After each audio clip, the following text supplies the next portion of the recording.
प्रेमियों को और क्या चाहिए, बस अपने प्रियतम की याद, उनका स्मरण।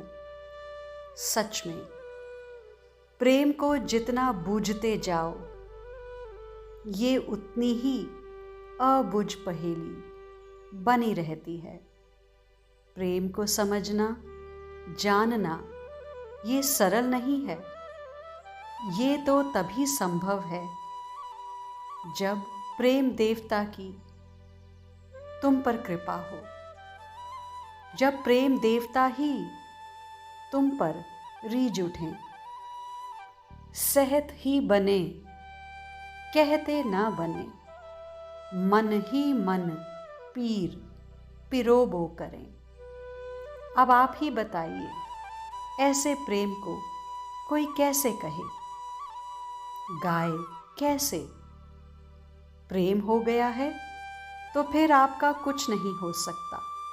बस सहन करो अब तो। प्रेम की पीड़ को कह तो सकते नहीं हो, क्योंकि आज तक कोई कह सका ही नहीं है। इसलिए सहो, सहन करो। रोना आए प्रियतम की याद पर तो रो लो, हृदय में पुकार उठे तो पुकारो। अपने मन में दर्द को पिरो, माला बनाओ। अपने प्रियतम को फिर उस माला को पहनाओ, उसे अच्छा लगेगा।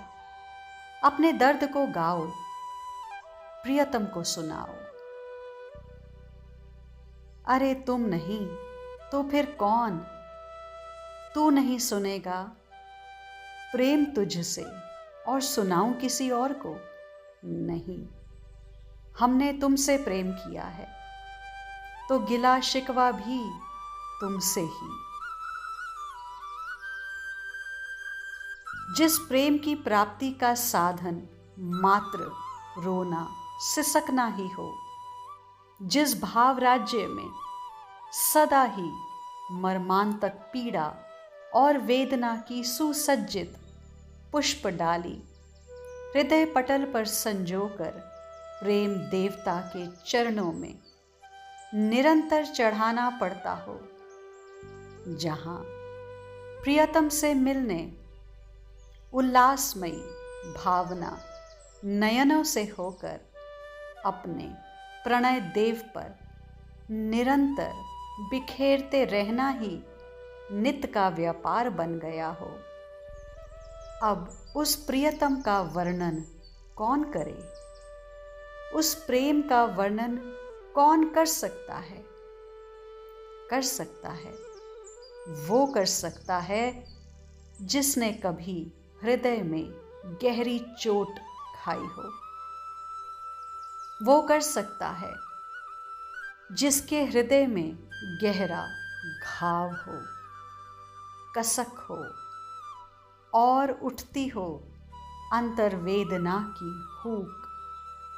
अपने प्राणधन जीवन सर्वस्व के चरणों में समर्पित होने के लिए मचलती लालसा। जी, यही लालसा जब अपने चरम पर पहुंचती है और प्रियतम के सिवा उसे अब कुछ नहीं चाहिए, तब आत्मा भी शरीर के रोम रोम को चीरकर निकल भागना चाहती है। जी, वही धन्य है, उसी का जीवन धन्य है जिसने प्रेम को ही जीवन का ध्येय बना लिया हो, और वही प्रेम उसका श्रेय भी बन जाता है।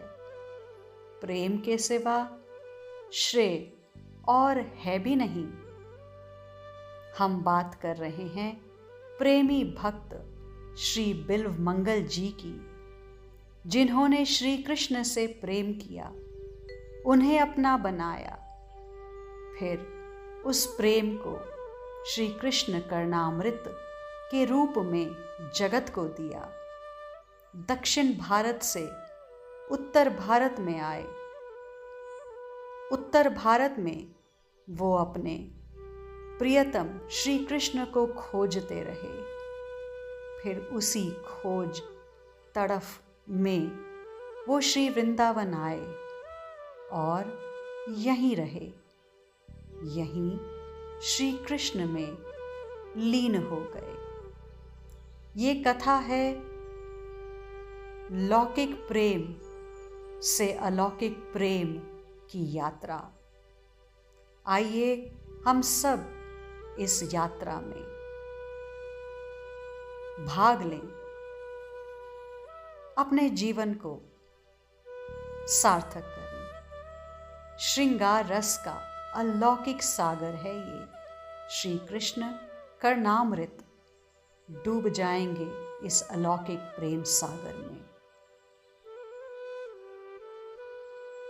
बिल्वमंगल जी शुद्ध शैव सन्यासी कृष्ण कृष्ण जपते होंगे?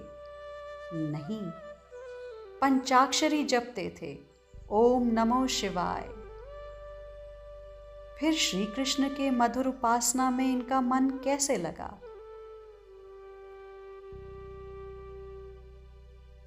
ये प्रश्न सबके मन को आंदोलित कर देते हैं। बिल्वमंगल जी को प्रेम था चिंतामणि नामक किसी नर्तकी से। बस यही लौकिक प्रेम अलौकिक प्रेम में बदल गया। संसार के प्रति लगा प्रेम भगवान के प्रति हो गया। फिर ये तो प्रेम है, जिसके भी मन में आया उस मन को पवित्र कर गया। ये जहां जहां गया वहीं पावनता को बिखेरता गया। आज यही प्रेम हमारे पास भी आया है। श्री कृष्णा कर्णामृत रूप में। कृष्ण कर्णामृत का अर्थ है श्री कृष्ण के कानों को ये अमृत लगता है।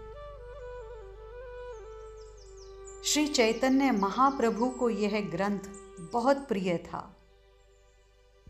महाप्रभु श्री चैतन्य देव जब दक्षिण भारत की यात्रा में थे, तब वो 2 ग्रंथ उत्तर भारत में लेकर आए थे।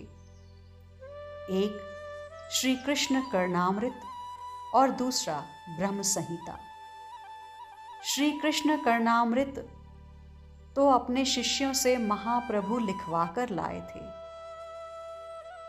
जब जब श्री कृष्ण कर्णामृत के श्लोक महाप्रभु बोलते थे, गाते थे, उनकी भाव समाधि लग जाती थी। हे देव, हे दयित, हे भुवनैक बंधो, हे कृष्ण, हे चपल, हे करुणैक सिंधो, हे नाथ, हे रमण, हे नयन अभिराम, हा हा कदानु भवितासी पदम दर्शो में। अत्यंत सुंदर श्लोक। नेत्र सजल हो जाएं। हे देव, हे दयित, ये पुकार हृदय की गहराइयों से प्रकट होती है।